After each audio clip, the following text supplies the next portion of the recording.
Hola, buenas madrugadas. Ya llegamos de nuevo. 2 horas intensas tenemos por delante para llenarlas de respuestas con esos misterios que existen a nuestro alrededor, aquí en Radio Nacional de España, dentro del Espacio en Blanco.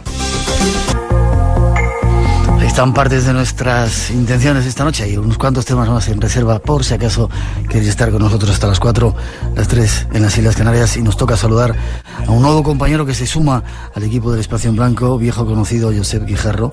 Buenas noches. Muy buenas noches, Miguel. Un placer que estés con nosotros. Bienvenido al Espacio en Blanco, ya como miembro habitual del equipo. Es un placer que estés con nosotros. Muchas gracias. Será un placer estar aquí con todos vosotros y, por supuesto, presentar novedades, misterios y muchas aventuras. Eres un viajero, te diriges a una revista, nunca sé cómo se llama. ¿Cómo se llama? Aprovecha. Rutas del Mundo. Es una revista de las decanas en el mundo de los viajes, a la que de vez en cuando le damos un toque mágico y misterioso en algunos de los temas, ¿no? La de este mes lleva, por cierto, un par de temas que intentaremos desarrollar en los próximos minutos, que yo creo que son muy apasionantes, y ya verás por qué. Porque entroncan primero con el ser humano, con los misterios que atenazan al ser humano, y después porque nos descubren una faceta en los viajes, que a veces los destinos menos turísticos y menos llamativos pueden escondernos pistas extraordinarias de dónde venimos y hacia dónde vamos. Hablas de Egipto, me parece, en ese número también, sí. Cuando nos vamos mañana, se lo decía ayer a Eric también, me tomaré un té en el Jaleli a vuestra salud. Tú le dices que no quieres ir porque está peligroso. ¿De dónde vienes y a dónde vas? Vengo... Porque, déjame que diga a nuestros oyentes, este tío tiene una suerte, está todo el día viajando por la cara, tarifa patilla, de acá para allá. ¿Sí o no? Bueno, por trabajo. Que a veces parece, no me levanto a la hora que quiero. Parece bonito eso y acaba uno cansado de viajar tanto en tantos sitios. Sí. Yo te diría que... Sabes que no creo en la casualidad. Y los últimos viajes, que no tienen relación los unos con los otros, han ido proporcionándome piezas de un puzzle que hoy vamos a desarrollar aquí. Yo acabo de venir hace apenas 9 días de la selva amazónica. Sabes que ha sido declarada una de las 7 maravillas naturales del mundo. No hay nada aparentemente misterioso, y hay mucho aparentemente misterioso, más allá de las ayahuascas, más allá de un montón de cosas relacionadas con los rituales. Pero si algo tiene la selva, y tú has estado muchas veces también en ella, es que te pone en contacto con los miedos atávicos, te pone en contacto con lo que tenía que experimentar el hombre primitivo cuando el mundo no era como lo conocemos, sino que estábamos en un infierno verde rodeado de animales feroces, de miedos, de nocturnidad, de oscuridad, y el fuego, la luz eran elementos fundamentales para la supervivencia. Y cuando te encuentras ante un manto de estrellas, y es literal, porque jamás has podido ver unos cielos tan limpios como los que puedes respirar en la Amazonia, por mucho que en Canarias, a los que saludo desde aquí, tienen una maravillosa isla de La Palma con observatorios astronómicos que nos deparan cada 2 por 3 descubrimientos fascinantes en este universo, o en Chile, en el Cerro Tololo, donde se presume también de tener los cielos limpios del planeta. Pues allí, en la Amazonia, en donde en kilómetros y kilómetros y kilómetros a la redonda no hay una sola luz, sino que solamente está el brillo de las estrellas, uno puede abrir su corazón junto con los ruidos que hacen de telón de fondo para reencontrarse con los miedos y encontrar explicaciones a por qué el ser humano ha desarrollado ciertas creencias y una mística relacionada con el mundo de los dioses y con el mundo de sus conocimientos. Esa pieza a mí me ha servido para interiormente asimilar el por qué el hombre ha podido acometer en lugares tan distantes y separados entre sí obras monumentales que nos llevan a formular grandes preguntas, y a una en concreto que me parece piedra angular de todo ello, y es: hemos tenido instructores que han venido a enseñarnos cosas que desconocíamos, o todo esto es única y exclusivamente obra del ser humano. Hace mucho tiempo que seguimos la pista a todo eso. ¿Vienes del Amazonas? ¿A dónde vas? ¿Cuál es el próximo viaje? Y nos vamos enseguida. El miércoles Marruecos. Me voy a Marruecos. Bueno, pues buen viaje, que nos lo sigas contando aquí en el Espacio en Blanco. 2:15, 900-137-137 nuestro teléfono. Nos vamos de viaje a la búsqueda de algunos misterios en la prehistoria. ¿Es posible que la historia de la humanidad no sea como nos la han contado? ¿Qué se oculta sobre nuestro verdadero origen? Es evidente que algo no concuerda entre los hallazgos arqueológicos y nuestra historia. Son innumerables los lugares del planeta donde se han hecho hallazgos de objetos imposibles. Aquí y allá se han encontrado baterías eléctricas cuya edad se cuenta por millares de años, inscripciones en rocas de seres extraños que lucen indumentarias espaciales y cinturones con hebillas. También aparecen líneas de 15 cifras que no han sido escritas por ninguna computadora, marcas de zapatos, tornillos, mapas satelitales, maquetas de aviones y otros artefactos con miles de años de antigüedad. ¿Dónde adquirieron los seres primitivos esa facultad para crear lo inconcebible?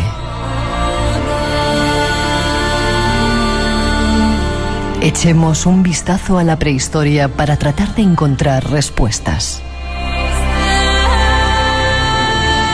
Hay alguna gente, Josep, que dice que desde el 10.000 más o menos hay una especie de muro, un hecho concreto que parece que se repite en todas las tradiciones, el diluvio universal, 10.000, 12.000 años de antigüedad, no se ponen de acuerdo, y que anterior a eso hemos borrado las huellas, los vestigios de lo que había. Pero que hay, de vez en cuando se encuentran, como decíamos en esa introducción, una huella de un zapato, un tornillo, una maqueta de un avión, que es tremendamente sorprendente. Los objetos fuera del tiempo se llaman los OPARS. Y hay quien piensa que puede haber una raza madre. ¿Crees que puede haber existido una raza madre que sembró el planeta en diferentes lugares? Al ser humano le dieron una serie de características o de ayudas y le dejaron que anduviéramos por ahí, caminando. El reportaje formulaba una pregunta al hilo de lo que estás argumentando, que me parece fundamental, ¿no? Y es si nos han contado, si la historia nos cuenta la verdad. Nos han dicho por activa y por pasiva que la historia la escriben los vencedores, pero ¿quién escribe la prehistoria? Porque asumimos que la prehistoria es ese periodo en el que el ser humano no tenía el arte de la escritura, de transmitir ideas abstractas, y todo lo que nos legaron, lo que nos dejaron, son meras representaciones. Y también la ciencia atribuye a partir de un periodo muy concreto lo que se denomina la revolución del Neolítico, es decir, cuando las comunidades dejan de ser nómadas que viven de la caza y empiezan a recolectar, empiezan a establecerse en cuevas, empiezan a tener un lugar fijo de residencia y a sembrar los campos y a cuidar del ganado, que esa sociedad se revoluciona a lo que podremos denominar historia. A partir de ahí, digamos, empieza el cómputo del tiempo.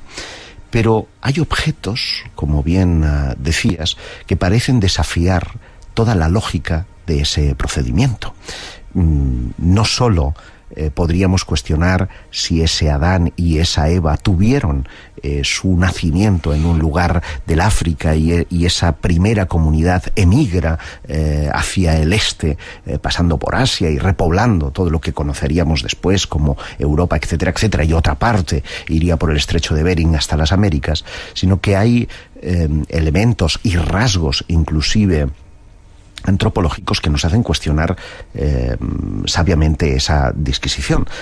Sin ir más lejos, cuando tú estás en la selva peruana, y hace pocas fechas tenía esa oportunidad, estás viendo que los rasgos de muchos de ellos son rasgos claramente orientales. Podrían ser perfectamente chinos, solo que con una piel no tan clara, mucho más oscura, y haciendo un salto de siglos en el tiempo, cuando uno se para en Honduras a mirar esas magníficas ruinas que componen Copán, en donde encontrarás un campo de estelas con una serie de seres representados que son los antiguos reyes mayas, verás que muchos de ellos tienen facciones claramente orientales. ¿Qué pasa? Entonces no bajaron por el estrecho de Bering, sino que pudo haber una especie de conexión que directamente les pone en contacto desde el Japón o desde la China hasta... Sería lo más lógico, a pesar de que hay una enorme distancia de por medio. Después tendremos oportunidad de hablar de Thor Heyerdahl, de sus teorías en cuanto a barcos que podrían, barcos muy primitivos, moverse y por lo tanto colonizar y cuestionar esa visión de la historia. Pero seguimos preguntándonos lo mismo. ¿Hubo otra humanidad antes de todo eso? Y parece que efectivamente hacia el 10.500 antes de Cristo, es decir, estaríamos hablando de 12.500 años, hubo un hecho cataclísmico mundial que terminó, borró las huellas de una humanidad anterior y nació una nueva humanidad. Y esas pruebas las hay algunas verdaderamente desconcertantes, los llamados OPARs o objetos fuera del tiempo. Hay uno que a mí personalmente me llama sobremanera la atención, ¿cuál? Que es la conocida máquina de Antikythera. Son una serie de extraños mecanismos que concatenan como si fuera la máquina o la parte trasera de un reloj, y que fue descubierto por un buceador en Grecia, cuando extrajo ese mecanismo que estaba literalmente fosilizado. Fue estudiado por Derek de Solla Price, quien llegó a la conclusión de que la antigüedad de ese mecanismo era muy anterior a lo que podían sospechar. Era un objeto fuera del tiempo y que revelaba que en un pasado muy remoto, pero que muy remoto, existía una tecnología no asimilada ni asimilable para lo que dicen las tesis de los científicos hoy día. Y si eso es cierto, pudo haber una humanidad desarrollada tecnológicamente de la que solamente atisbamos pequeños detallitos con el paso del tiempo, porque vaya usted a saber en dónde ha ido a parar el estrato arqueológico al que pertenecen todos esos restos. Y cuando emergen, llegan las dudas y lo desconcertante, porque desde seres humanos que presuntamente pudieron coexistir con los dinosaurios, hasta operaciones llevadas a cabo fuera de su tiempo y realeza, a objetos como esa pila de Bagdad a la que hacías alusión en la introducción, o esta misma máquina de Antikythera, y muchos otros OPARs parecen ponernos en una dirección de que hubo efectivamente un tiempo al que denominan casi todas las culturas como la Edad de Oro, en donde los hijos de los dioses convivieron, como dice la Biblia, con las hijas de los hombres.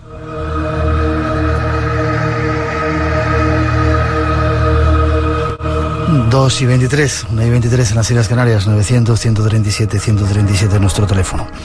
Tú que has viajado mucho, danos algunos lugares donde haya pruebas de esos dioses.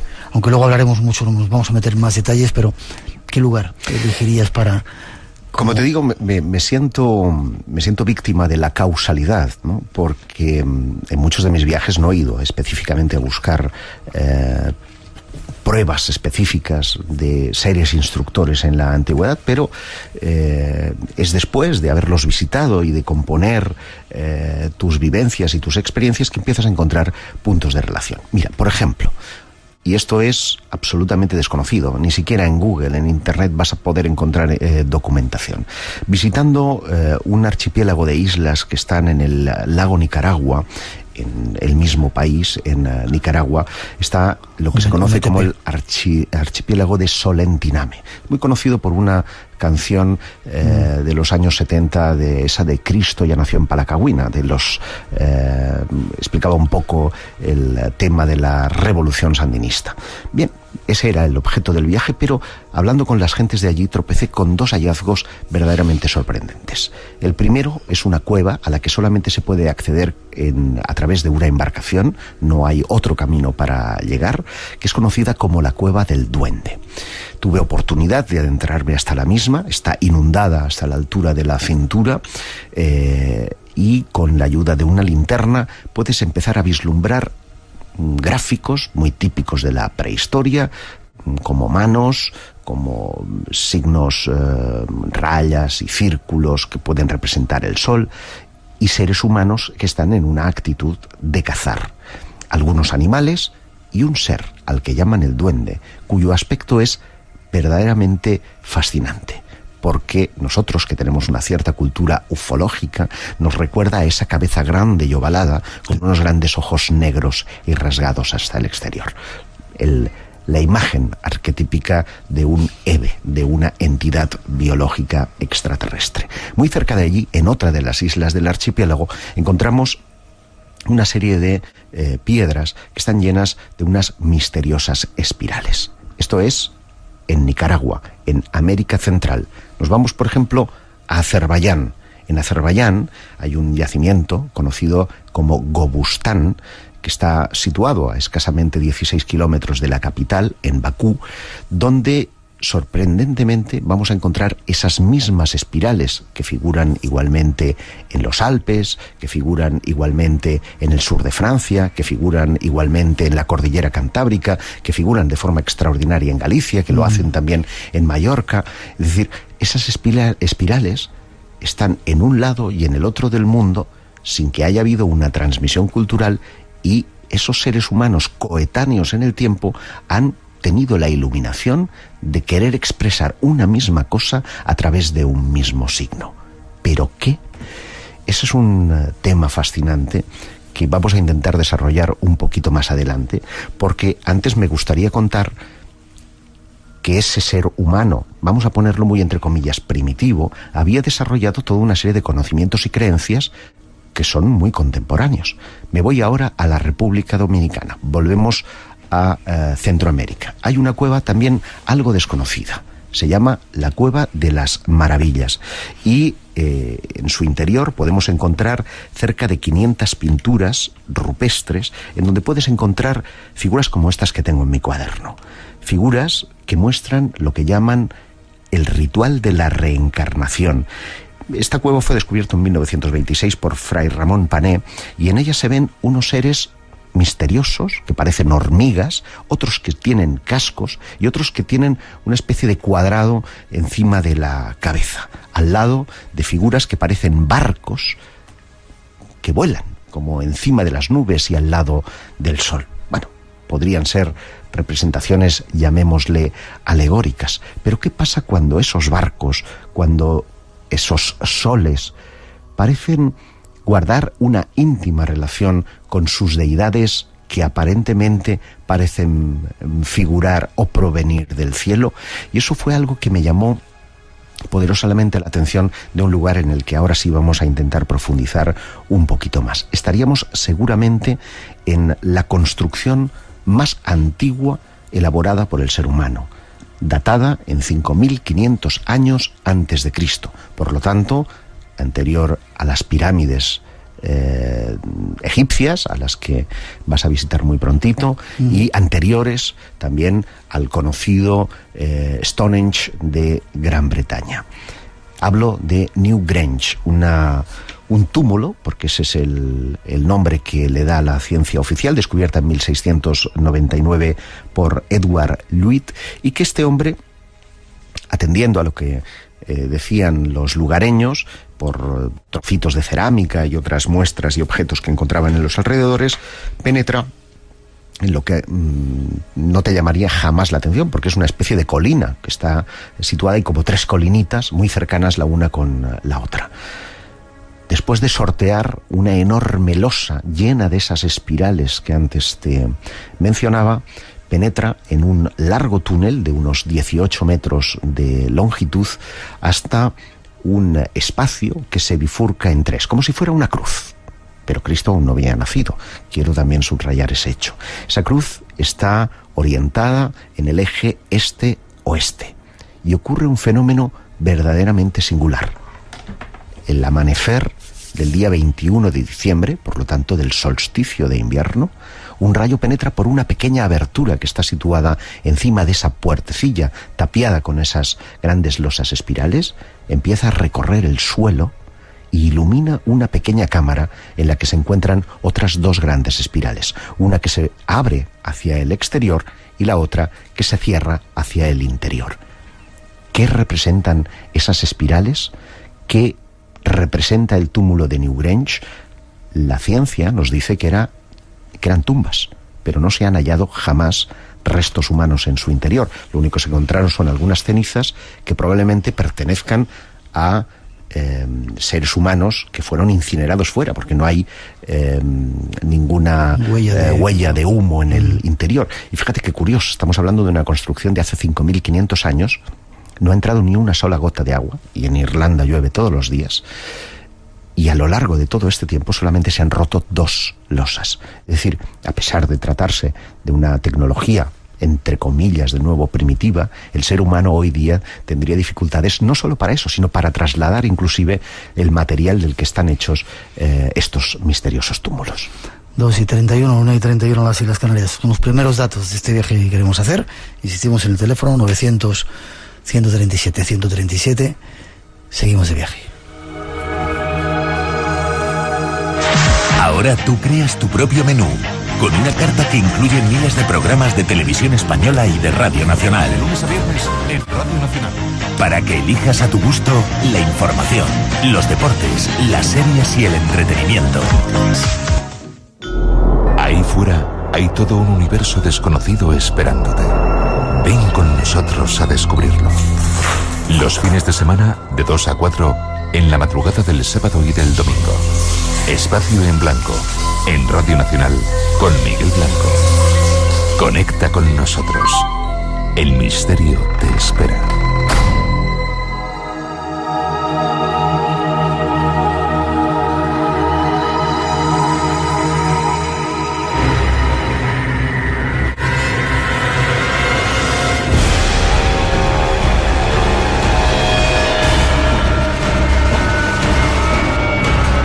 Existen muchas evidencias en todo el mundo de extrañas pinturas que muestran a seres de otros mundos. Vayamos hasta Australia. Kimberley, al noroeste de Australia, es una zona remota, tan poco poblada como visitada, con grandes ríos y magníficos paisajes de tonos rojizos. En esta zona fueron descubiertas en el año 1838 gran cantidad de pinturas rupestres un tanto especiales. Los aborígenes los llaman banginas. Las pinturas descubiertas son unas figuras de gran tamaño, llegando a medir hasta 6 metros, con unos rostros blancos y sin boca. Sus cabezas están rodeadas por semicírculos en forma de herradura que parecen irradiar una especie de energía.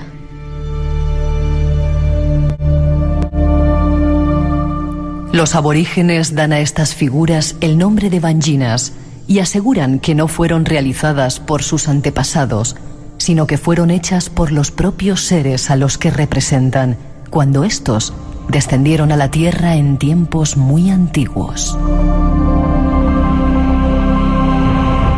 Unos seres que trajeron la civilización y la prosperidad, y al igual que otros dioses del resto del mundo antiguo, su símbolo era la serpiente emplumada.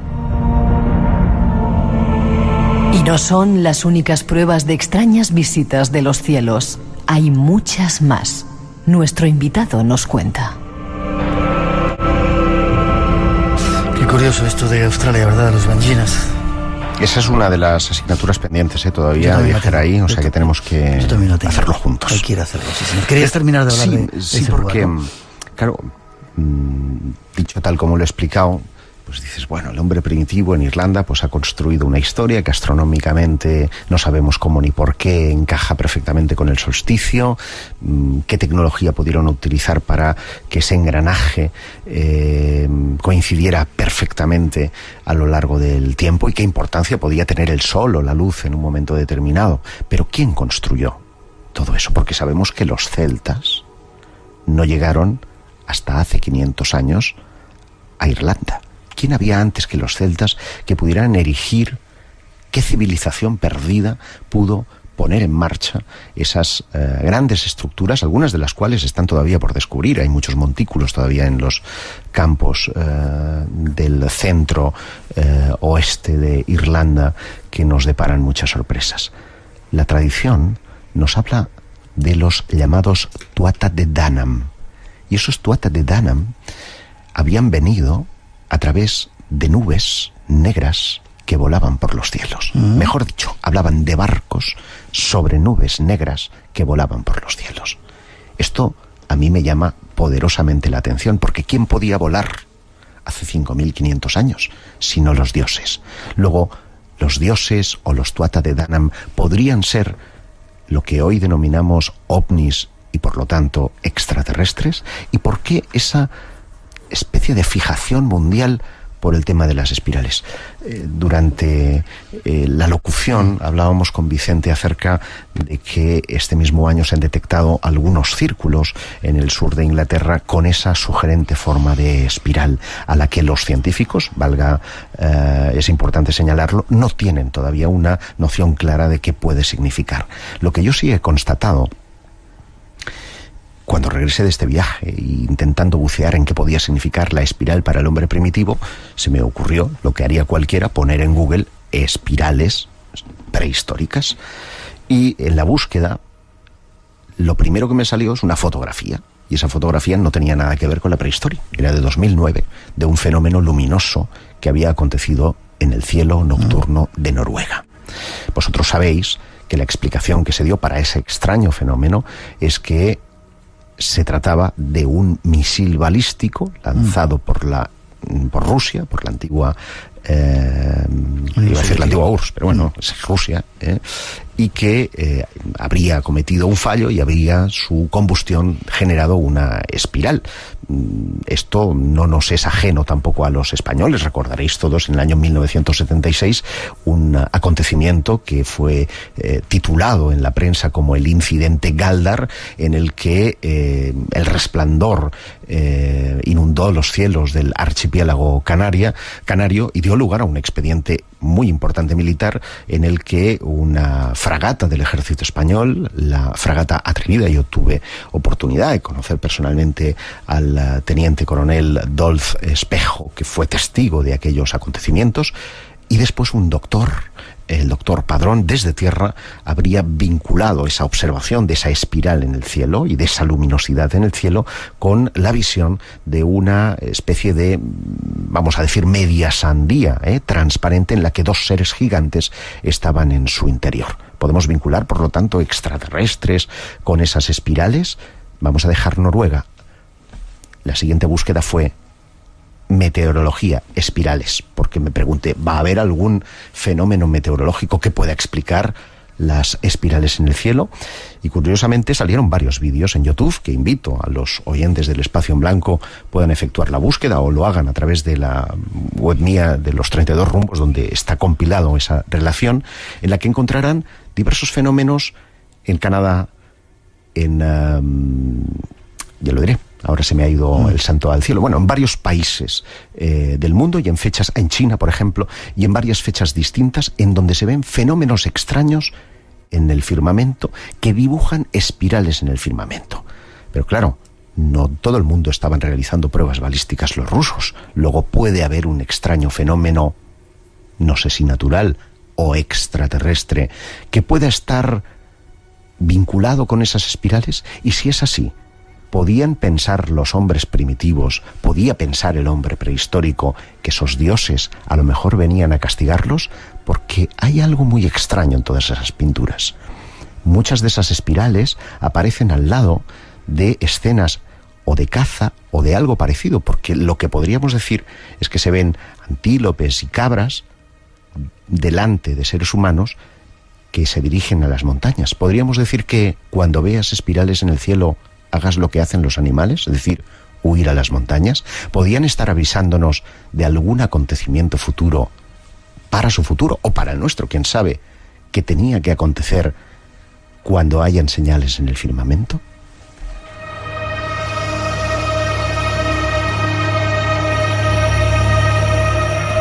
Dos y 40 en las Islas Canarias, viajando algunos misterios de la prehistoria esta noche con Josep Guijarro.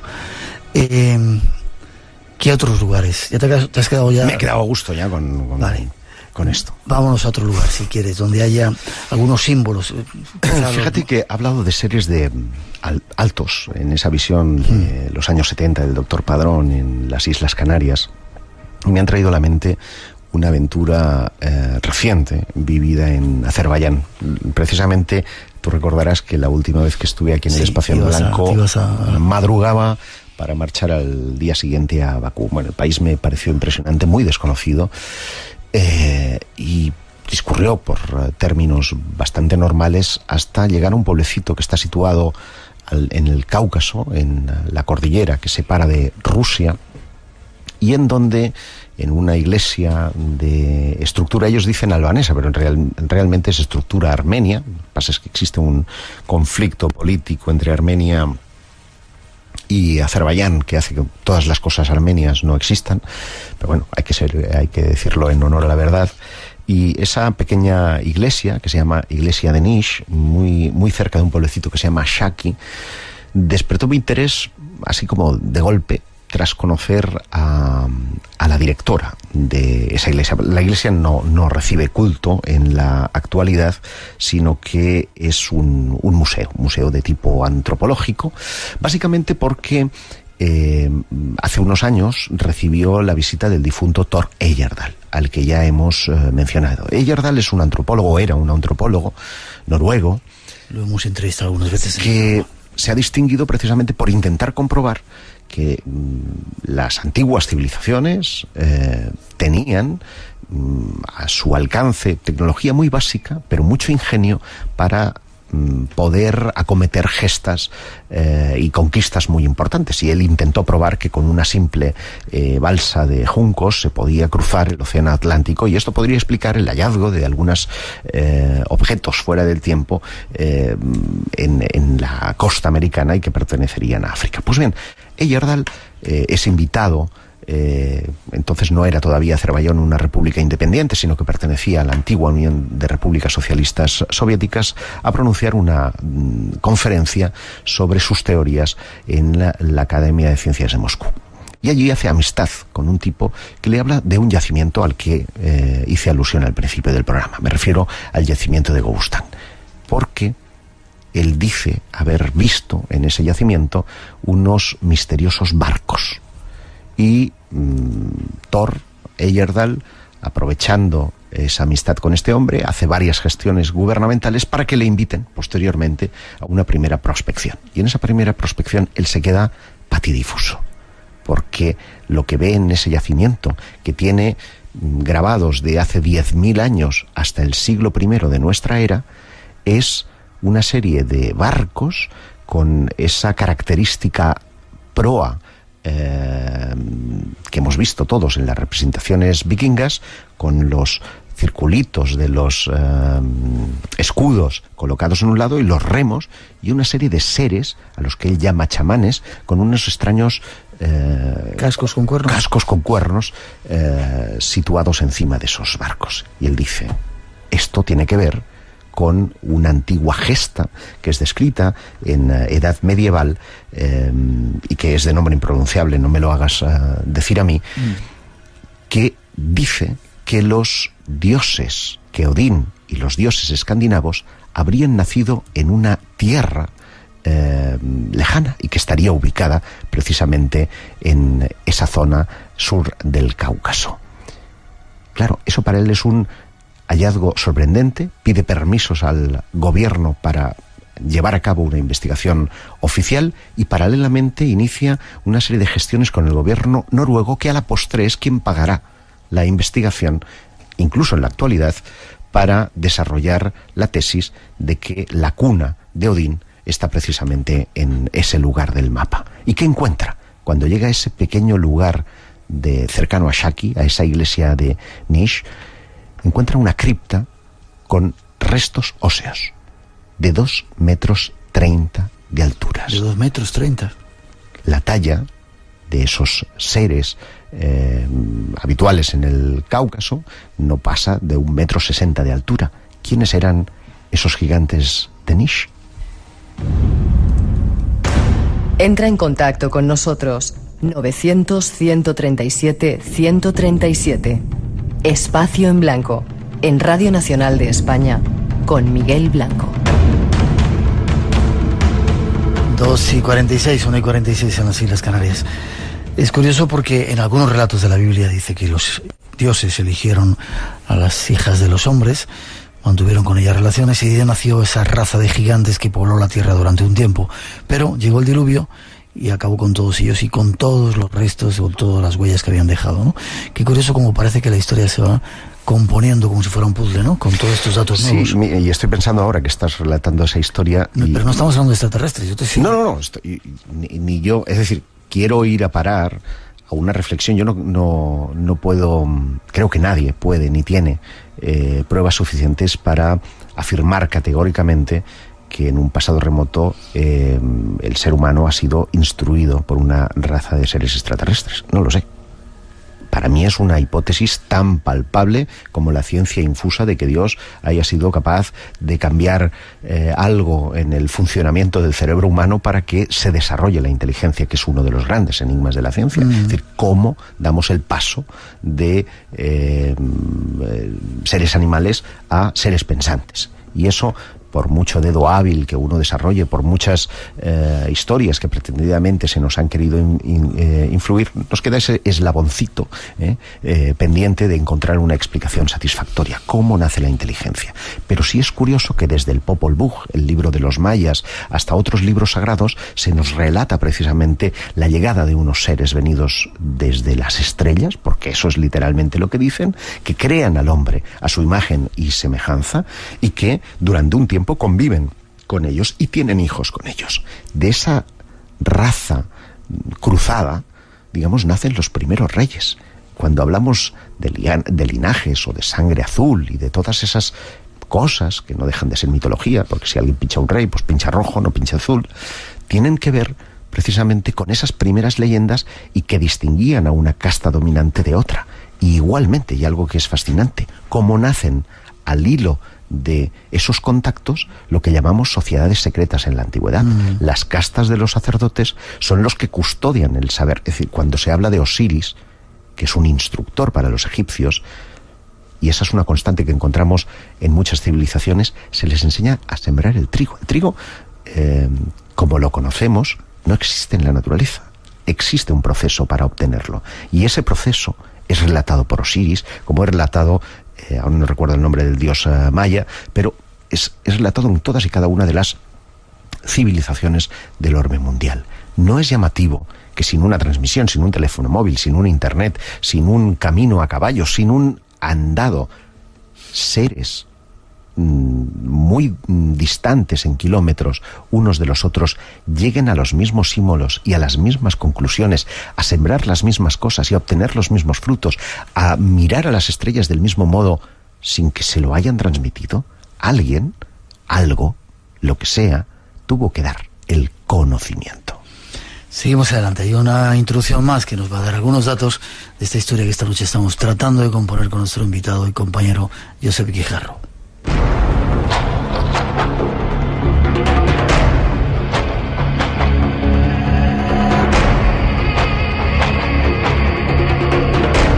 Existen multitud de restos tallados en la piedra que nos hablan de un saber perdido en la tierra. Construcciones megalíticas que nos hacen dudar de las explicaciones oficiales.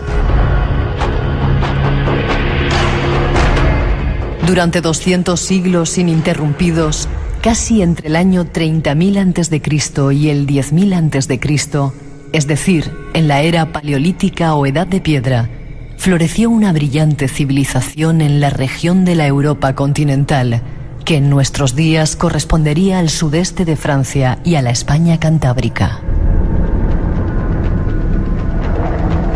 A lo largo de ese periodo, equivalente a 700 u 800 generaciones humanas, una raza de seres de quienes no existe conocimiento directo, pintó, talló y esculpió obras maestras que aún hoy son nombradas entre lo más encumbrado del arte mundial. Los guiaba una fuerza desconocida bajo la influencia de una ignota inspiración. Todo el mundo conoce los nombres de Le Cessier, Lascaux y Altamira.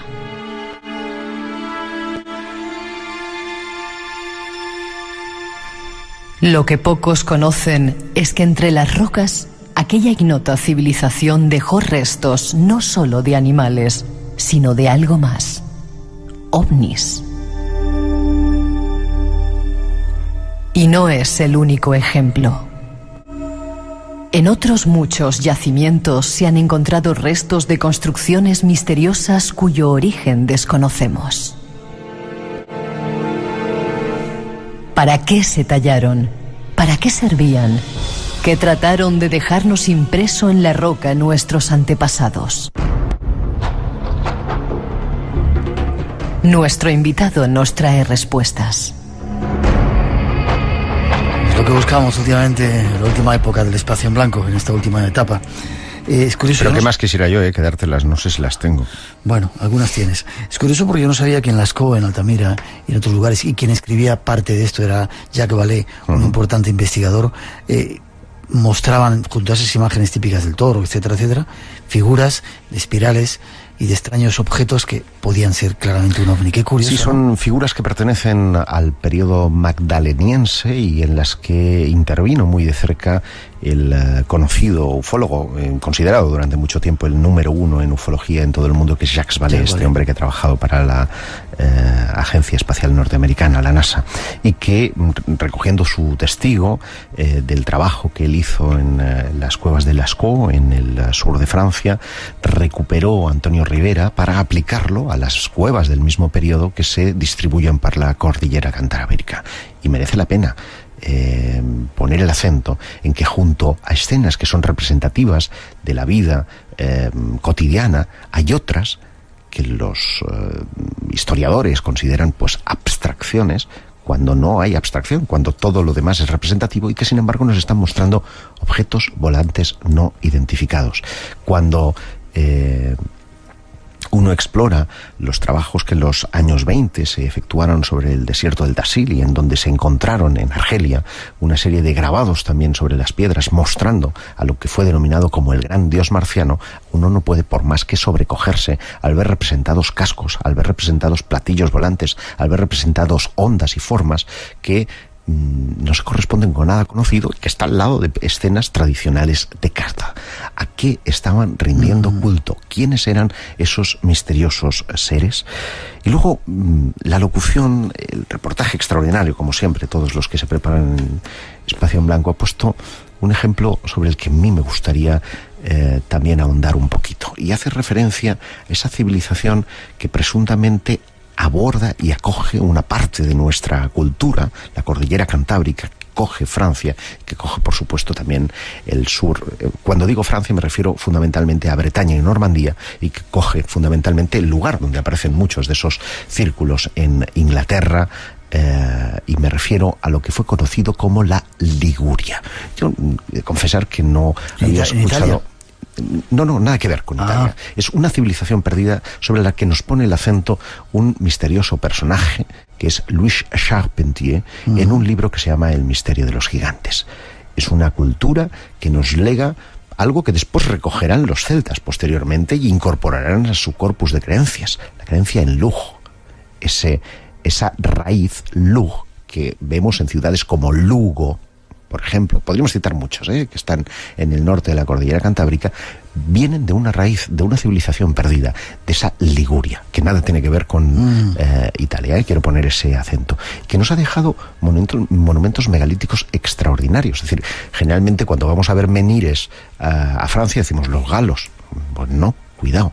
Cuando uno visita, por ejemplo, en la Bretaña francesa, extensiones de menhires que se extienden a lo largo casi de 4 kilómetros, que no sabemos qué utilidad podían tener, porque son alineaciones perfectamente rectas que se pierden en la vista, algunas con piedras que superan claramente las 30.000 kilos, 30 toneladas de peso, y que no sabemos para qué eran.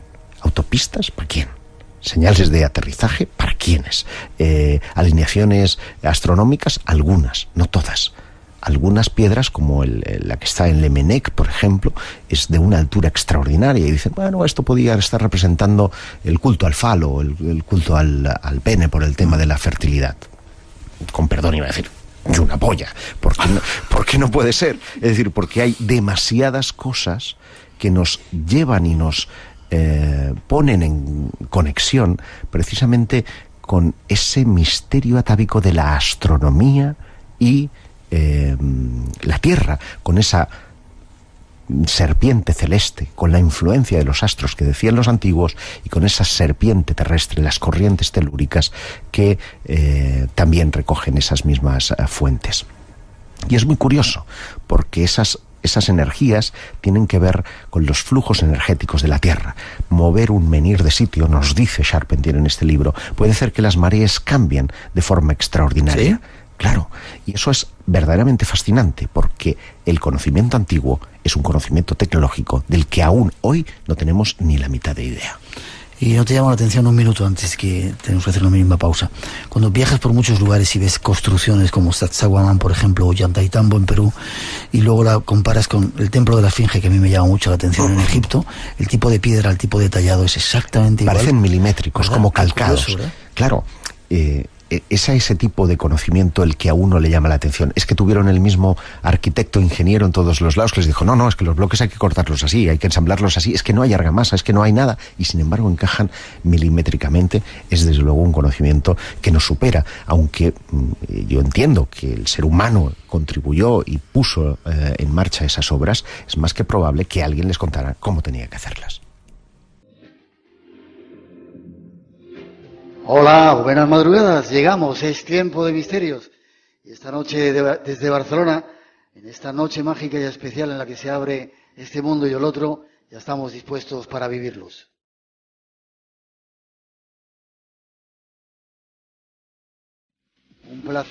Un placer compartir de nuevo este tiempo que ya se abre, esta noche desde el Hotel Arimara, en esta emisión, el espacio en blanco especial aquí. Un aplauso para todos los que habéis venido esta noche a vernos, que se sienta que en Cataluña, en Barcelona, también se nos escucha. Y como digo, muchas gracias a todos los que habéis venido. Hoy se abren las puertas del más allá y puede suceder de todo.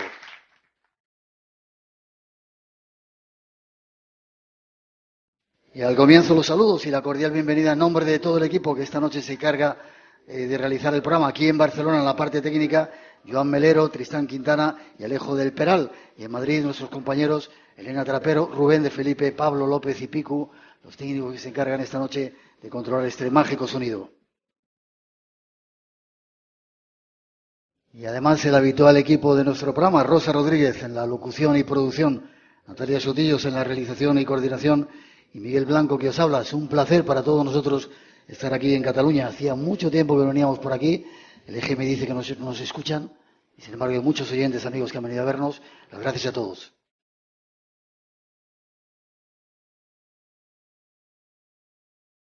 Abrimos nuestras redes sociales en Facebook y en Twitter, Blanco Radio, nuestro email espacionblanco@rtve.es y un número de WhatsApp que enseguida os decimos.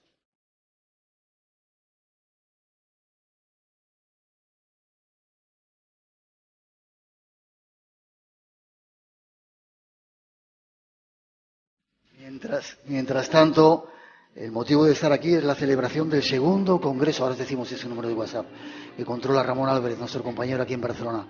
El motivo de venir aquí es porque un señor con coleta, llamado Robin, ha organizado el segundo congreso de ufología. Buenas noches, Robin. Buenas noches. La has liado también, ¿no? Muchísimas gracias, Miguel. Gracias a ti. Ha habido muchos inconvenientes, mucho movimiento. Como siempre. Pero aquí estamos disfrutando de esta noche con un montón de invitados que han venido de muchas partes del mundo. Yo sé lo que es ese trabajo. Enhorabuena por el trabajo. ¿Cómo se te ocurrió la idea? ¿Te gusta esto de los ovnis? Bueno, primero quiero dar las gracias. Gracias, Miguel. Muchísimas gracias a todo el público que ha venido. De verdad, es un público excelente. Es un público que siente, que ama y que vive el Congreso. Gracias a ustedes. La verdad es que este tipo de proyectos es de muchísima envergadura y que llama muchísima gente a trabajar. Somos más de 50 en la producción y intentamos hacer todo lo posible con la mejor intención. Bien, déjame que recuerde el número de nuestro WhatsApp, 633-448816. Ha venido gente, aunque ha fallado alguno de ellos, pero gente de diferentes partes del mundo que están metidos en eso de los gobiernos ocultos, o por lo menos maniobrando, y mañana hay una sorpresa de un tipo increíble, ¿no? Eric von Däniken, que hace no sé cuántos años que no viene por España. Creo que 15 años, 20 años que no ha venido. Eric. Nosotros siempre intentamos poner un poco la balanza. Nos gusta dar puntos muy controversiales entre la izquierda y la derecha, el centro y los cuartos, porque si solamente podemos hablar de pura ufología, podemos tener mucho y más. Pero lo importante aquí es convergencia, buscar también puntos de la nueva generación, los nuevos starseeds, las semillas estelares que les llaman, porque creemos de que siempre puede venir una nueva vida, un nuevo concepto de vida. Vale. ¿Hay tiempo para que mañana todavía venga gente al Congreso a ver a Eric von Däniken? Sí. Vale, vamos a dar luego alguna forma de contacto. Dime algo. Vienes de Perú, ¿no? Sí. Yo en Perú he sido uno de los países donde más historias raras he visto. ¿Has visto alguna vez, has tenido alguna aventura paranormal en este mundo? Muy pocas. Yo no soy tan de la línea de la ufología, pero me llama mucho la atención. Si es que he tenido experiencias, sí, en Montserrat de repente alguna que me cautivó, y otra en Chilca, cerca de donde se hacían... Con Sixto Paz y compañía, que anda por ahí también. No lo conocía a Sixto en ese tiempo, pero me causa curiosidad conocerlo en España. Yeah. Pues prepárate, porque el contacto continúa. Ponemos un poquito de música y damos una forma de contacto por si todavía alguien quiere venir a este congreso.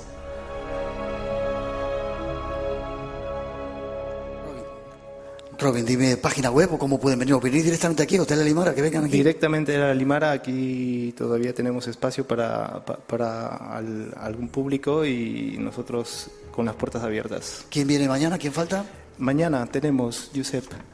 Pues te lo digo rápidamente porque mañana, aparte de Eric von Däniken, esperamos la visita de Sixto Paz, que lleva con nosotros todo el congreso, pero todavía no ha intervenido, y Kerry Cassidy, que es una mujer muy especial. Esta mañana ha tenido alguna intervención con cuestiones muy relacionadas con la conspiranoia, la ufología más exopolítica, por así decirlo, ¿no? Vale, a ti no te toca hablar ahora. No, ya, pero es que le he echado una muleta aquí a Robin. Robin. Pido un aplauso para él, por el trabajo, a él y a todo su equipo que han hecho en este congreso. A todos los voluntarios, más de 25 voluntarios que han venido a ayudarnos, tanto Carmen Domene, que siempre es la estrella que ilumina este proyecto. Muchísimas gracias. Y a todo el público nuevamente, porque se han portado muy bien. Y tú también. Gracias, Robin. Te veo prontito. Ponemos una musiquita y adelantamos. Viene el avance del programa que os hemos preparado con invitados especiales llegados desde diferentes partes. Uno de ellos ya se ha presentado. Tras esa introducción os lo contamos.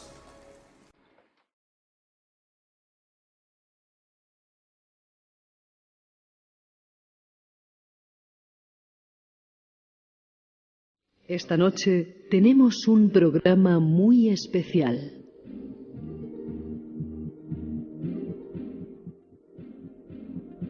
Expertos llegados desde diferentes partes del mundo aguardan para tratar de dar respuestas al mayor misterio de la humanidad en este siglo XXI.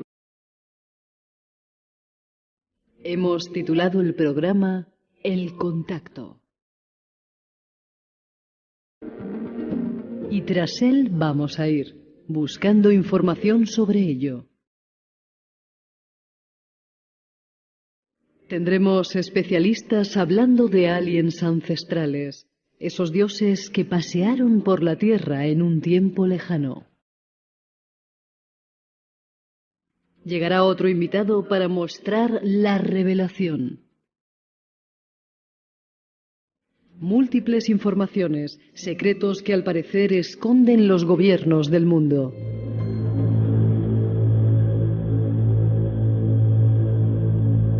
Seguiremos con datos que parecen demostrar que al menos una parte de nuestro ADN pertenece a las estrellas. Hablaremos también de cráneos misteriosos, presentando uno de ellos encontrado en España. Y muchas más informaciones, secretos sobre ese contacto que, según dicen, ya llega.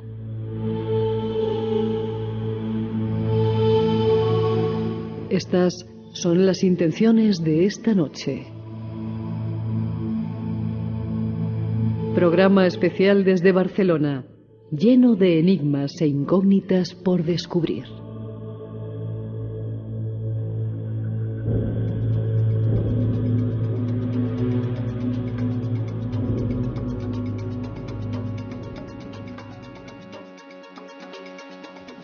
Ahí están las intenciones, muchas voces autorizadas para hablar del mayor misterio de nuestro siglo. Sisto, ¿estás por ahí que no te veo? Sisto, Paz, ¿estás por ahí? Vente para acá. Prométeme que vas a ser breve, ¿vale? Saludar a nuestro primer invitado y presentador de este evento. Es difícil que Sisto sea breve. Josep Guijarro, buenas noches, ¿cómo estás, Josep? Muy buenas noches, encantado de que hayas venido por mucho tiempo a mi tierra. A tu tierra. Y me siento feliz porque fíjate, esta sala que albergará ahora mismo pues a cerca de 400 personas han venido desde lugares más remotos e inimaginables del mundo, de Costa Rica, de Islandia, del Perú, en fin, de verdad, un congreso mundial, internacional, yo creo que lo merece. Tenía muchas ganas de que esto se pudiera llevar a cabo en la ciudad condal. Yo me alegro. Llega de Perú, Sisto Paz, ¿cómo estás? Sixto el Breve. Cógete el micrófono, sé breve, ¿vale? Si te pido. Dejarme que ponga una introducción que tenemos preparada. Te saludo. Ponte los auriculares para que se te escuche, te abren el micrófono. Buenas noches, Sisto. Muy buenas noches. Realmente un placer estar aquí con ustedes y Miguel Blanco después de tantos años. ¿De dónde llegas ahora? Estoy viniendo de Cuelap. Cuelap. Perú, qué sitio tan increíble. Es una zona arqueológica que recién ha sido puesta en valor últimamente, frontera con el Ecuador y Colombia. Son unas murallas de 20 metros de altura sobre unos acantilados de casi 1000 metros en caída libre, lleno de altorrelieves y todos ellos que se asemejan mucho o que coinciden realmente con las revelaciones extraterrestres. Vale, ya veis que es breve. Vamos con una introducción y tratamos de sacar algunas conclusiones de, bueno, empezar a dar respuestas a todo este mundo. Con ello vamos.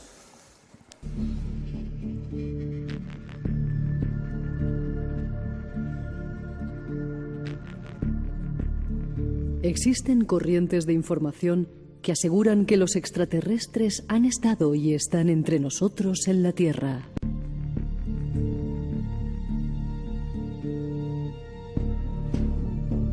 Se ha hablado de aliens ancestrales, antiguos dioses que ayudaron a la humanidad. Estos son algunos datos. Estructuras misteriosas ubicadas por todo el mundo. Es como si estos constructores ancestrales hubiesen ido al mismo colegio. Monumentos magníficos que emiten una poderosa energía. Cuando entras, tienes la sensación de estar en manos de una inteligencia extraordinaria. ¿Construyeron nuestros ancestros las pirámides a modo de cámaras funerarias? Si quieres construir una tumba, ¿por qué usas 2,5 millones de bloques de piedra? ¿O cumplían con otros propósitos mucho más profundos? Hay que pensar que quien fuese que diseñara una red de pirámides tan precisa debió haber sido una cultura muy avanzada, probablemente extraterrestre. Millones de personas en todo el mundo creen que en el pasado nos visitaron seres extraterrestres. ¿Y si fuera cierto? ¿De verdad ayudaron los alienígenas ancestrales a conformar nuestra historia? Y de ser así, ¿podría haber una conexión extraterrestre detrás de los secretos de las pirámides? ¿Quiénes eran? ¿Por qué vinieron? ¿Qué nos dejaron? ¿A dónde fueron? ¿Volverán?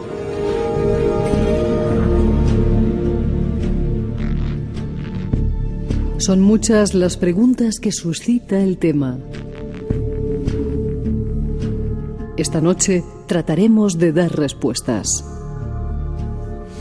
Empezamos contigo, si te parece, Josep. Tú has hecho una serie, se llamaba Aliens Extraterrestres. Aliens Ancestrales. Es la versión de Ancient Aliens, sí, cuyo promo estábamos escuchando ahora mismo. Y bueno, de alguna manera una productora española en concordancia con el canal Historia en España se decidieron a impulsar una versión Spanish, o mejor dicho, peninsular, porque incluía Portugal, con el propósito de abordar el mismo fenómeno desde nuestro territorio. Vale, vamos a ello. Pruebas de alienígenas ancestrales.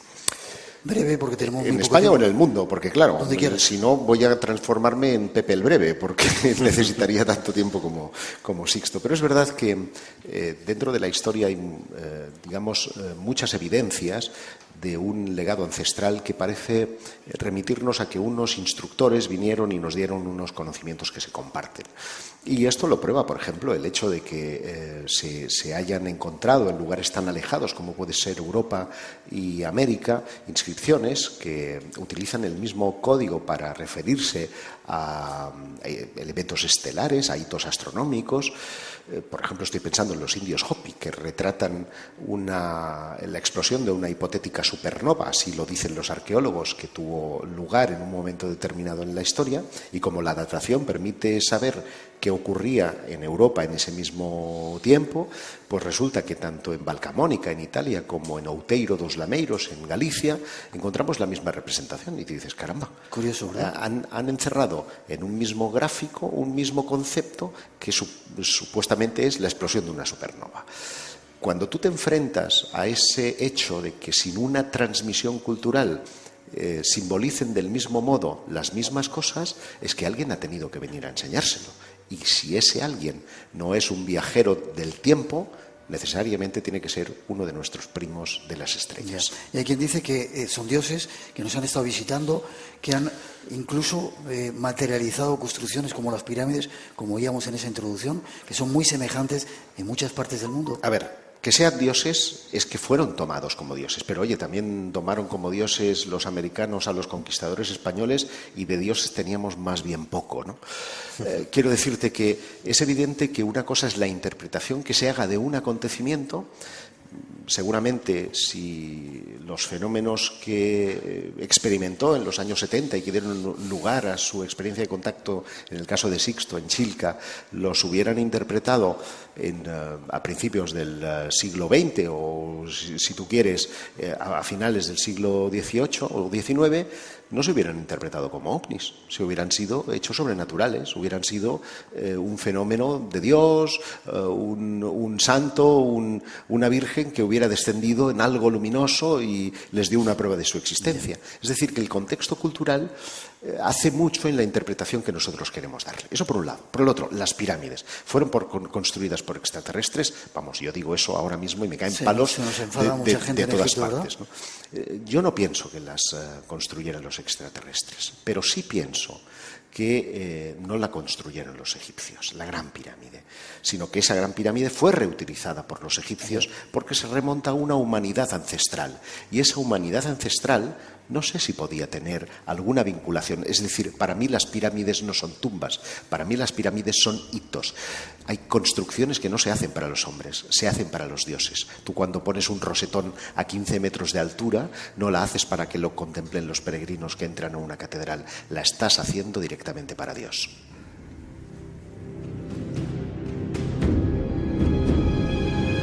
Espacio en Blanco, en Radio Nacional, con Miguel Blanco. Esta noche con muchos invitados aquí en Barcelona. Sixto Paz, la prueba definitiva que tú hayas encontrado. Mira que hemos vivido aventuras. Esta mañana hablaba, creo, de la playa del Socorro, que estuvimos juntos en Canarias. Hemos visto montones de cosas. Nunca me has invitado a un avistamiento de esos que montas con los periodistas, y lo tengo apuntado. Sí, te invité. Lo que pasa es que tú no viniste. Bueno, igual me pillaste que estaba... Sí, te escribí. Vale, me tienes que volver a... Sí. Me tienes que volver a invitar. Prueba definitiva en 3 minutitos que tú puedas aportar, de decir que no estamos solos aquí. 600 kilómetros cuadrados de líneas, pistas y figuras que pueden ser vistas del cielo. Nazca, Palpa. Nazca. Y de hace 2000 años atrás, 500 años más antiguas, las líneas de Palpa, que son las de la antigua cultura Paracas. Montañas completas que han sido aplanadas, que se hubiera requerido maquinaria pesada, donde se han dejado figuras de geometría sagrada espectaculares. Los incas tomaron de esos pueblos que los precedieron la misma costumbre de hacer estructuras para ser vistas del cielo. Cusco, cuando llegaron justamente Francisco Pizarro y su gente, tenía la forma de un puma para ser vista desde el cielo. Machu Picchu, para quienes hayan tenido la oportunidad de ir allí y subir al Huayna Picchu, que es la montaña emblemática, realmente la característica probablemente de la ciudad de Machu Picchu, desde ahí se puede ver claramente que toda la ciudad de Machu Picchu tiene la forma de un cóndor, con las alas desplegadas. ¿Para qué? ¿Por qué? Para que quienes vinieron del cielo y prometieron volver, sepan que se les está esperando. ¿Y cuándo llegarán? Porque estamos hablando del contacto. ¿Cuándo se da ese contacto? ¿Cuándo? Luego vamos a hablar de gobiernos que ocultan información. ¿Cuándo crees? Pues está cambiando realmente la conciencia humana. Cada vez hay más personas abiertas a este tema. Los gobiernos están atreviendo a hablar ya abiertamente de todo lo que se ha venido ocultando. Entonces el cambio de conciencia va a facilitar esto.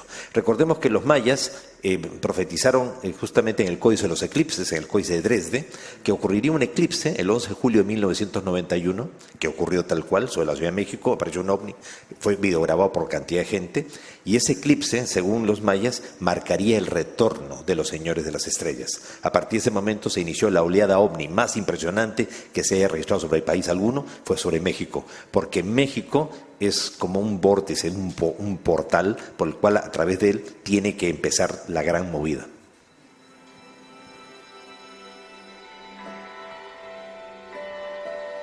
Josep, dejamos atrás los ancestrales, últimas noticias de los ovnis. Parece que últimamente no se habla tanto de ellos, mira, pero sin embargo parece que están ahí. Me viene al hilo de la pregunta que le formulabas a Sixto, que decías, ¿cuándo van a regresar? Pues, es que no han dejado de estar aquí, porque es verdad, fíjate, estamos en tiempo solsticial, 24 de junio, 70 Día años Internacional de los OVNIs, 71 aniversario de los OVNIs, es un hecho importante. ¿Por algo será que estamos aquí? Por algo será que estamos aquí. Necesariamente. La y llevamos ya 60 millones de avistamientos OVNI. 60 millones. Claro que es verdad que lo que ha cambiado es la forma de relacionarse. Porque en la antigüedad estos seres, fueran quienes fueran, llámales dioses, llámales extraterrestres, se relacionaban, instruían a la gente. Y ahora parece que jugar al gato y al ratón. De hecho, me llama la atención incluso, y esta es una novedad que aporto hoy aquí en el Espacio en Blanco, como algunos nuevos contactados, es decir, de la hornada de Sixto, todos siguen una dinámica de recepción de mensajes, de experiencias, de búsqueda, de trabajo, pero hay una nueva hornada que tienen experiencias impresionantes a nivel gráfico, pero no reciben mensaje. Y esto es desconcertante, porque yo creo que los tiempos han cambiado, las sensibilidades han cambiado, y el fenómeno OVNI siempre ha tenido una desconcertante adaptación, no a los tiempos, que es lo que dicen los escépticos, porque todo esto es un fenómeno sociológico. No, va por delante. Siempre se nos avanza en muchas de las cosas que después van a ser tendencia. Y fíjate que es curioso, hemos asistido a una oleada de avistamientos en Francia alrededor de las centrales nucleares. Eran todo drones. Hemos visto aterrizar aviones con desperfectos. Un equipo de la NBA acababa con un avión completamente estropeado en el morro, porque un dron. En China, esta misma semana atrás, otro avión venía con el morro estropeado. Un dron. Y oye, no se detiene a nadie. Aquí tú estás haciendo volar drones y tú dices, a ver, ¿a qué altura iban los aviones? 10.000 metros. Y esos aviones están volando por encima del umbral del juguetito, del dron que tú puedes tener. O son drones militares, o estamos hablando de otra cosa que no son drones. Pero esa es una de las fases de la actualidad que todavía no hemos superado. Existe un cierto escrúpulo, una cierta timidez por parte de los medios de comunicación a volver a hablar de ovnis abiertamente, y prefieren escudarse en esto de los drones, en fenómenos explicables, cuando hay una pérdida de reflejos por parte de los ufólogos para decir que estamos viviendo fenómenos desconcertantes hoy igual que hace 71 años. 2 minutos, Sisto, tú que vienes de otros países y haces giras por muchas partes del mundo, ¿cómo se ve el momento de los ovnis, de estas visiones? ¿Sigue estando de actualidad? Porque en España, salvo pequeños datos en algunos programas muy concretos, se habla poquito ya de ellos, como si lo hubiéramos olvidado. Pues te digo que no, o sea, hemos tenido nosotros experiencias los últimos 3 años en Castellón de la Plana, o sea, en Peñagolosa, experiencias que nos han permitido a nosotros no solamente ver las naves, incluso verlos físicamente, los tripulantes, aquí en España. o sea, en Peñagolosa, Castellón de la Plana, no hay que irse muy lejos. Y tanto el año pasado como el anteaño hemos tenido encuentros, experiencias incluso físicas en la zona de Monte Shasta, en California. Y hay una movida impresionante en los Estados Unidos, como nunca, con respecto al tema ovni. Qué bien. Y déjame que discrete en una cosa cuando has dicho que en España esto desaparece de los medios de comunicación. Es cíclico. Y la prueba la tienes, y supongo que Stephen Bassett tendrá oportunidad de profundizar en esto que voy a decir ahora, cuando recientemente el New York Times publicaba la existencia de un programa secreto del Pentágono. En España, los informativos, digamos, generalistas, se ocuparon de la información igual que se hubieran ocupado de cualquier otra circunstancia. Hay un llamativo interés. Lo que ocurre es que en Europa, en general, se mantiene mucha distancia porque venimos de una dinámica en la que el mundo de los contactados, y no por Sixto especialmente, sino en general, el mundo de los aprovechados, el mundo de los vividores, ha hecho que se germine una cierta confusión en torno a estos temas, y yo creo que estamos en un momento importante. Descrédito, exactamente. Quizá porque alguien haya interesado desacreditar todo esto. Yo no tengo la menor duda. Sí. Vale, déjame que ponga música y casi os despido.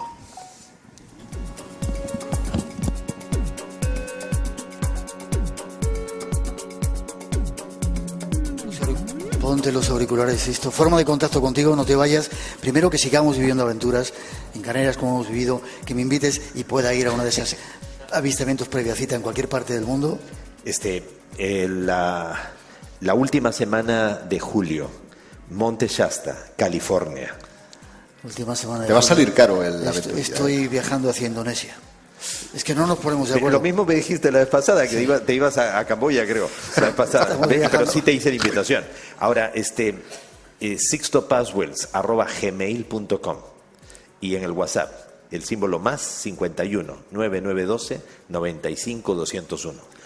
Comuníquese conmigo, yo atiendo personalmente para compartirles todo lo último que estamos viviendo. Las 5 páginas de Facebook que están a mi nombre, como comunidad, como escritor, como autor, como personaje público y todo, todas son mías. Y en ellas replico toda la información y todas las experiencias que estamos teniendo. Que sigamos compartiendo aventuras, el contacto continúa y que sigamos. Después de 44 años, el contacto continúa. Un aplauso os pido para Sixto Paz. Josep, forma de contacto contigo, sabes que es un placer compartir aventuras. Pues mira, acabo de abrir un canal en YouTube donde recopilo todas las informaciones relacionadas con lo ufológico, son microcápsulas muy pequeñitas, y para encontrarme, pues Josep Guijarro, canal oficial. Gracias. Otro aplauso para él. Miguel, solamente decirles de que hay un canal de YouTube también con mi nombre, Sixto José Paswells, donde ustedes van a encontrar los vídeos, o sea, de libre acceso, los vídeos de las últimas veces que hemos invitado a la prensa, filmaciones hechas por la Televisión de México a plena luz del día en Teotihuacán, delante de miles de turistas. Estamos el grupo meditando y 6 objetos haciendo apariciones, pues de 10:30 de la mañana a 5:30 de la tarde. Gracias, Sixto. Una pausa. Programa especial del Espacio en Blanco esta noche de San Juan, noche mágica en la que todo puede suceder. Más invitados esperan. Tras esa introducción lo ofrecemos. Yo he estado en Alepo y de verdad que me entristece mucho. La emoción y el recuerdo de quienes huyeron de Siria. Nómadas. Intentar vivir sin corazón. Damasco, Alepo, Palmira. Yo confío que algún día habrá una esperanza. Y las balas perforan mi pecho. Nómadas, con Álvaro Soto. Los domingos a las 7 de la mañana es hora de Radio Nacional de España. Hay otras realidades que no se ven. Pero, ¿a qué esperas para descubrirlas? Sigue todo el mundo del misterio en @eblancoradio, el Twitter.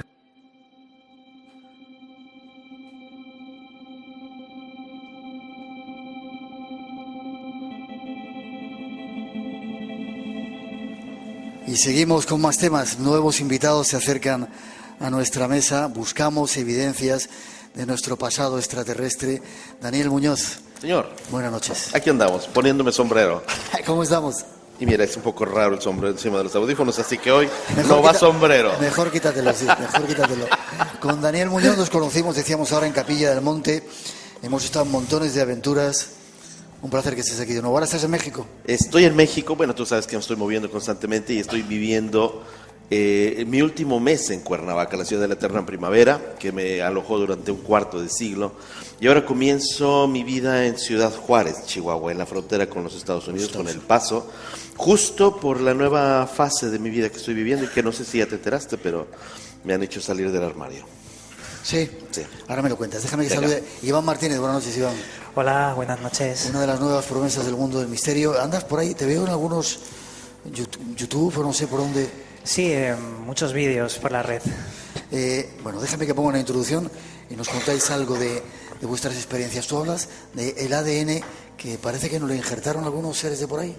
Sí, bueno, es una teoría que he ido construyendo sobre cápsulas de seres espaciales que de alguna forma hubieran construido el ADN para esparcirlas y germinar en los planetas propicios para la vida. O estamos todos locos o aquí pasa algo. Tras esa introducción, damos más datos.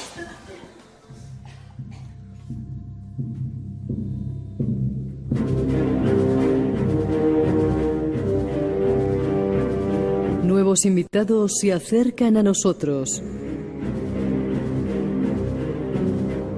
En esta ocasión, para mostrar evidencias de nuestro pasado extraterrestre, evidencias de parte de la Iglesia Católica, nos lo cuenta Fernando Correa. En el Vaticano ocurrió un hecho sin precedentes en la historia de la Iglesia Católica.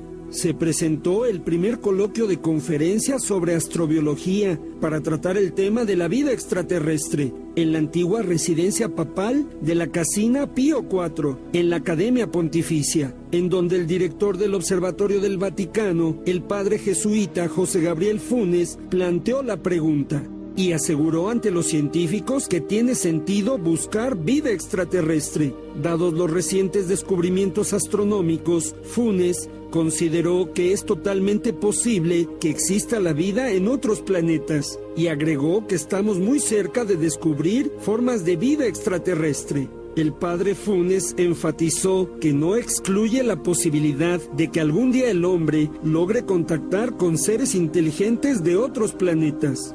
Un acontecimiento histórico que muestra que en el Vaticano está ocurriendo una profunda transformación, la apertura a la investigación científica en conjunto con la fe. La Iglesia Católica ha tomado una nueva actitud ante los recientes acontecimientos mundiales, ante la continua desclasificación por parte de los gobiernos de documentos antes confidenciales sobre la vida extraterrestre. La propia Iglesia Católica afirma la posibilidad de otras civilizaciones. Y se va más allá. Nuestro ADN contiene restos de estas civilizaciones ocultas. Nuestro invitado nos cuenta. Dos invitados en esta ocasión. Empezamos contigo. Tú fuiste uno de los primeros de sacar la información del Vaticano. De hecho, fue el primero latino. Y ahí teníamos a Fernando Correa, ¿te acuerdas de nuestro Fernandito? Yo me acuerdo muy bien de mi querido Fernando. Parece que el equipo de Jaime Maussan me va a perseguir eternamente. Yo creo que después de muerto me los voy a encontrar ahí. Seguro. Bueno, está bien. Se les permite porque finalmente es bueno hacer escuela y es lo que hicimos con Tercer Milenio en ese momento. Pregúntale a Iker, si no, el Cuarto Milenio de algún lugar tuvo que haber salido. Y lo interesante fue, ¿sabes?, que cuando tuvimos la oportunidad de estar la primera ocasión con Corrado Balducci, fue allá por 1995, que lo conocí en un programa de televisión que se llama Misteri, de Corrado Bañasco, y que habló la primera vez que lo escuché sobre los ovni. Ahí fue donde dije, yo voy ahí. Tú sabes, yo estaba en la línea de Bon Giovanni, yo vivía en Italia de esos años, por lo tanto tenía acceso de inmediato y traté de hacer todo lo que fue posible para poderlo encontrar. Y lo que más me sorprendió fue su facilidad. Él simple y sencillamente me dijo, sí, venga. Le gustó mucho que hablaba en italiano, le gustó mucho que le hablaba de un tema que para él era importante, porque siempre le hacían las entrevistas en inglés o en alemán y él le costaba mucho trabajo. Nos hicimos amigos y me abrió la puerta no solamente de esa persona tan bella que era, sino sobre todo del archivo secreto. Tuve la oportunidad de estar 3 años hurgando lo que yo quería, donde yo podía, pero lo más importante fue que me accedió a dar por lo menos 14 horas de entrevistas, de las cuales, piensa tú, he publicado 2. Solamente.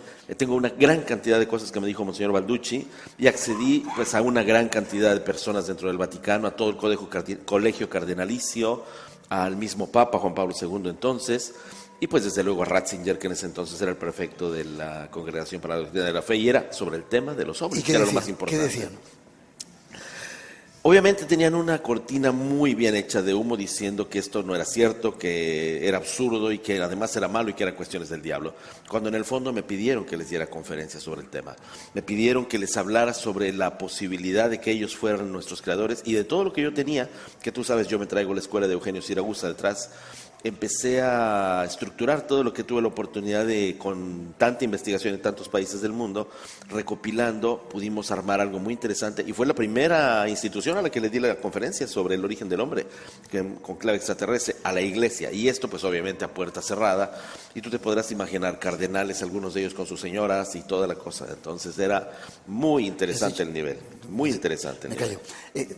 ¿Sí? Eso dije. Vale, no digo nada. Y al final ellos reconocieron, como decía esa información, que hay posibilidad de otra vida y que están aquí entre nosotros. No solamente, dijeron que los ángeles de ayer son los extraterrestres de hoy.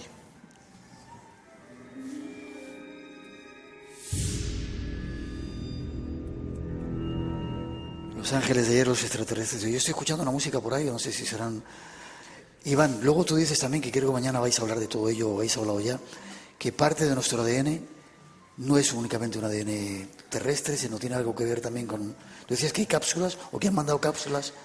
Bueno, más que decirlo yo, lo dijo el descubridor de la doble hélice del ADN, el señor Watson y Francis Crick. Ellos mismos, al descubrir esto, dijeron que necesariamente debería ser una obra de ingeniería, como si alguien hubiera creado el ADN.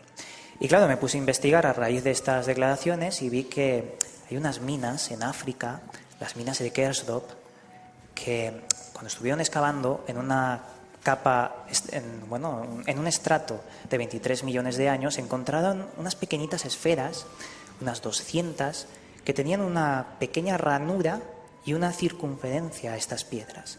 Claro, la ciencia dijo, ¿cómo es posible que 200 objetos tan pequeños estuvieran en una capa que pertañe a una edad de 23 millones de años? ¿Acaso hubo alguien que fabricó estos extraños objetos? ¿Y quién podía haber sido? Bueno, según los propios descubridores, la gente que estaba allí en la mina de África, decían que podrían ser las cápsulas de los dioses. Ellos hablaban de unos pequeños aparatitos que corresponden con lo encontrado y que vinieron del cielo hace mucho tiempo para germinar la vida, como la panspermia, esa teoría que habla. Correcto, la panspermia dirigida, como si los dioses creadores, como dicen tantas culturas antiguas, hubieran fecundado nuestro planeta con la vida. Espacio en Blanco, tu cita con lo desconocido, en Radio Nacional, con Miguel Blanco. Programa especial esta noche mágica de San Juan, desde aquí, desde Barcelona. Daniel, ¿tú también postulas que parte de nuestro ADN puede ser extraterrestre? Sí. ¿Hay pruebas de ello? Totalmente, sí que las hay, y no solamente a nivel documental, sino también a nivel físico. Ya te debo decir que en México se están desarrollando una serie de estudios a nivel genético, en los cuales se ha podido encontrar mucho de la misma información que se encontró, por ejemplo, en ese asteroide, tú recuerdas, el Alan Hills 84001 del año 2000, que incluso el presidente entonces Bill Clinton anunció abiertamente ante todos. Es sorprendente porque se nos dijo que estaban las bases químicas de la vida, pero no se nos dijeron cuáles. Lo interesante es que cuando ya accedes a esta información, te das cuenta de que sí, efectivamente están todos los aminoácidos, los ácidos esenciales, la guanina, la citosina, todo lo que tenemos. Pero hay otras sustancias que están allí mezcladas y que están apareciendo en muchos de los análisis que se están realizando por una u otra circunstancia a personitas que tienen aparentemente esto pues en su sangre, en su cuerpo, ¿sabes? Personitas, seres que han nacido en la Tierra, ¿te refieres? Sí, y te debo decir que es bien interesante que estos hijos que se hacen llamar de alguna forma ellos mismos Starseeds, híbridos inclusive, están efectivamente presentando este tipo de características que son tan semejantes a las de un adulto, pero que tiene capacidades fundamentalmente casi mágicas, y que estoy hablándote de niños de 2 años, 3 años, que hablan, que saben varios idiomas y esto en México está pasando de una forma muy así, está hirviendo en este momento el tema. Es algo que no se está manejando en medios de comunicación, lo hemos manejado muy privadamente, sobre todo por lo que ha pasado. En Ciudad Juárez han muerto algunos de estos chicos y han llevado a la cárcel incluso a sus padres, porque dicen los padres es que se perdió y los están llevando por irresponsabilidad, por negligencia, cuando en realidad los niños están desapareciendo, están entrando en pliegues literalmente dimensionales. O sea, se van, no es que los hagan desaparecer, sino que ellos pasan a otras dimensiones. Sí, y entonces dejan de verlos, y estos chicos están en ese proceso, y de hecho estuvimos ahí con la gente de la Fiscalía, porque les dijimos, bueno, existe esta posibilidad, esto está pasando con los autistas sobre todo, y pues claro, están empezando a considerarlo ya como una posibilidad a nivel legal, porque dicen, si esto es real, entonces tenemos que investigarlo de una manera, y por esa razón se están haciendo los análisis, particularmente en Ciudad Juárez, que tú sabes, está muy pegada con El Paso, tienen esta posibilidad, pero sí les está llamando la atención que algo que no entienden, porque no lo entienden, pudiera darles una posibilidad a estos nuevos niños de tener estas características que son fantásticas, pero que son reales porque están pasando esas cosas. O sea, ángeles que son extraterrestres ahora, niños que vienen de otro... Los dioses nos han podido crear, podemos hacer un experimento genético, te lo pregunto Iván a ti, que es una antigua teoría que se decía que ellos en un momento determinado intervinieron en esa cadena de evolución y crearon al Homo que piensa que estamos aquí. Bueno, que dicen que piensa. Bueno, yo pienso que nos tenemos que fijar mucho en esos antiguos cráneos alargados que encontramos por prácticamente todas las partes del mundo. Cráneos ¿Esa puede ser una prueba? Sí, si tiramos de documentación y vemos que hay un análisis serio de estos cráneos, podemos descartar aquellos deformados con tablillas, como querían hacer las madres a sus hijos para hacerlos parecer a los dioses, como llamaban. Parece ser que en los cráneos alargados hay un tipo de sangre muy raro que corresponde con un hibridaje del cual también hablaban, por ejemplo, el papiro real de Turín. Aquellos en Egipto que distinguieron 3 grandes fases: la época de los dioses, la época de los Semsun-Hor y luego la época de los hombres con la primera dinastía. Semsun-Hor yo creo que es la conexión. Básicamente la época en la que los dioses y los hombres se mezclaron. Y de ahí surgió las míticas leyendas de los seguidores de Horus en cuanto a los protectores del conocimiento, que curiosamente parece que han llegado a altas esferas. Como si la élite de hoy en día estuviera protegiendo un linaje muy antiguo de sangre y que eso estuviera relacionado. Es muy conspiranoico, ¿eh? Ya lo sé. Déjame que pongamos un poquito de música.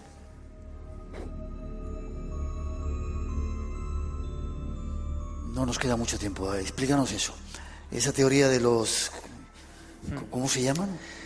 Bueno, básicamente observando cómo la élite ha intentado siempre proteger su linaje. ¿La élite te refieres a los poderosos, los reyes, emperadores? Aparte de eso, las 13 o 14 familias de poder que estarían de verdad moviendo los hilos. Yo creo que esta gente ha protegido un linaje por algo. Y de alguna forma vemos cómo muchos presidentes de Estados Unidos han estado metidos en logias como Skull and Bones y demás, protegiendo ese algo, ese saber que yo creo que se relaciona muchísimo con la sangre y con estos antiguos descendientes. ¿Reptilianos? No me atrevería a decirlo, pero es posible.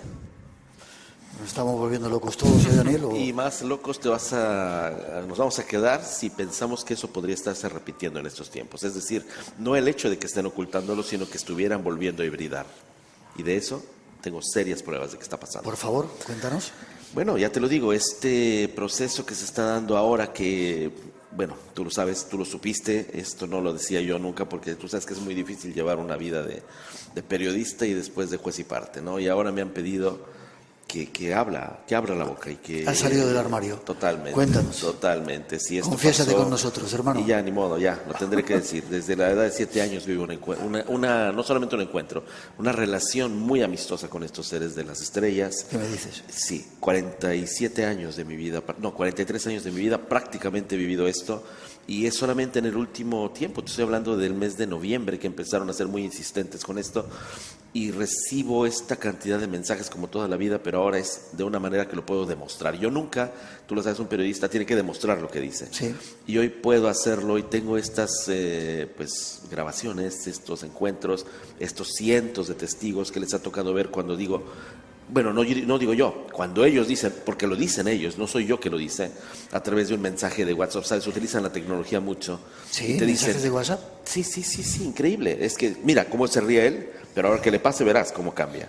Porque puede ser a través de tu teléfono, apagado, que me llega a mí un mensaje, y en ese mensaje hablan los seres de las estrellas, y te dicen, a tal hora, en tal momento, tienes el avistamiento, y lo ven 10,000 personas, y después de eso, te dicen, en tal momento, tal y cual país, como está publicado en mi página de Facebook, y como lo hice en Telemundo, en el programa Un Nuevo Día, lo anuncian y pasa puntualmente los terremotos, y esto lleva mucho tiempo pasando, y ahora que me dicen que lo diga, bueno, me está tocando vivirlo de una manera cercana, muy cercana, y tiene también mucho que ver con este tema de la genética. Por eso te digo, sé que está viendo nuevamente esta interrelación, parecería una especie de cruce de razas entre terrestres y presuntas civilizaciones del cosmos.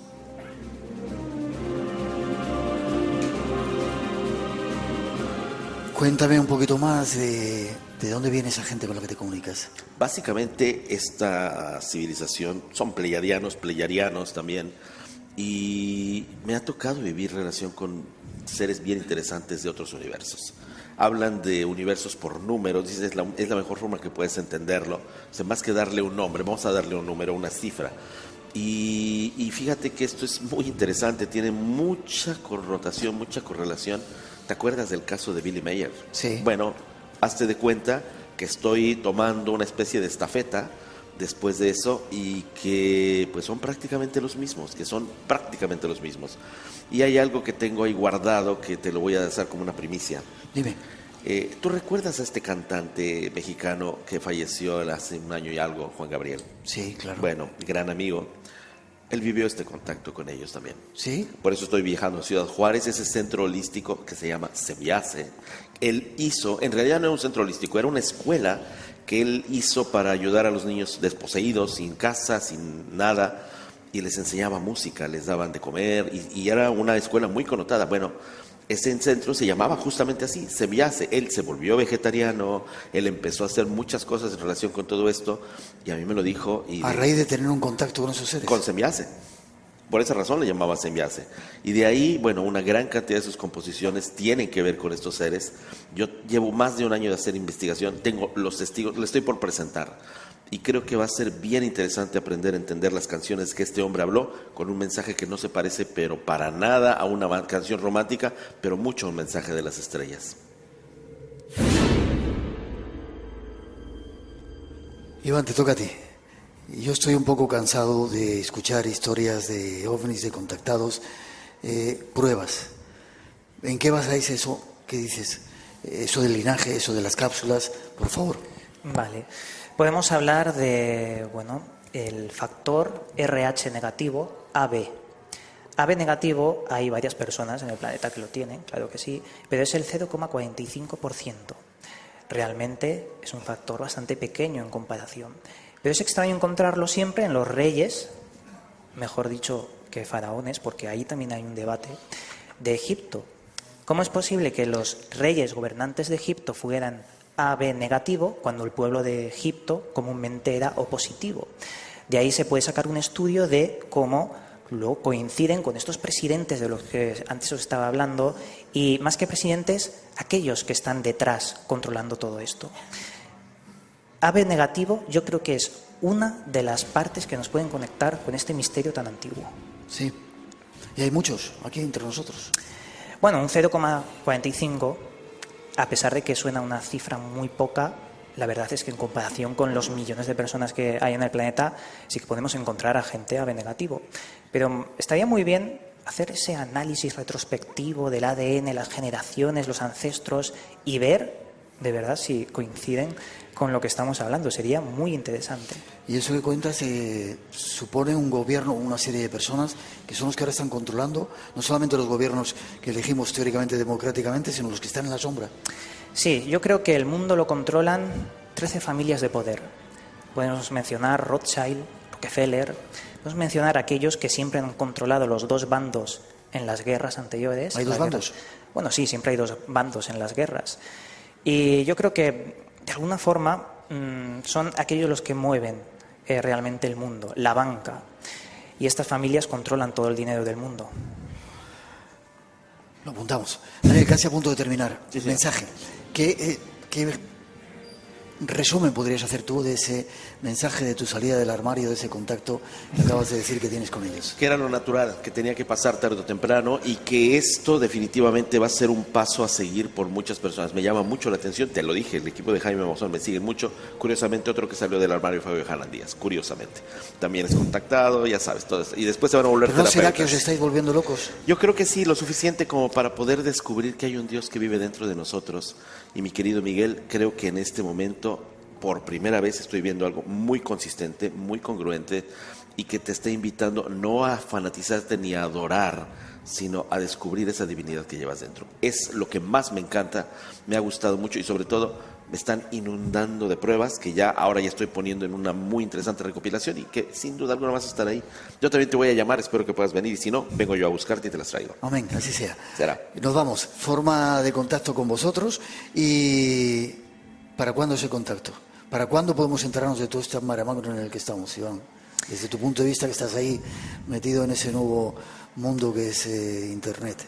Bueno, más o menos yo creo que el contacto que podemos decirle a la gente sobre estos temas, yo creo que el día a día lo pueden vivir sobre estos programas y demás, pero yo creo que de alguna forma el contacto real con este fenómeno cada vez es más próximo, y lo vemos a la hora de simplemente hacer pequeñas charlas con gente, incluso del público, que tiene mucha sabiduría. Y método de contacto en cuanto a las cosas que hacemos, a mí me pueden encontrar en internet, en YouTube, sobre todo en el canal VM Gran Misterio. VM Gran Misterio. ¿A ti? Es muy sencillo, yo me llamo Daniel Muñoz Tobar, así me llamo en Facebook, Daniel Muñoz Tobar, y casi todas las noches, tiempo de México, sobre las 10 hacemos estos hangouts que son invitados para todo el mundo, para quien quiera entrar. Ahí estamos haciendo esa cuestión, ahí se comunican ellos también, en vivo, mientras estamos hablando. ¿Qué me dices? Sí, consulta mi página, veo que ya no la ves, me queda claro. No la veo, no. Vela. Bueno, yo tampoco escucho Espacio en Blanco y lo prometo escuchar más seguido. Un placer, os pido un aplauso para ellos.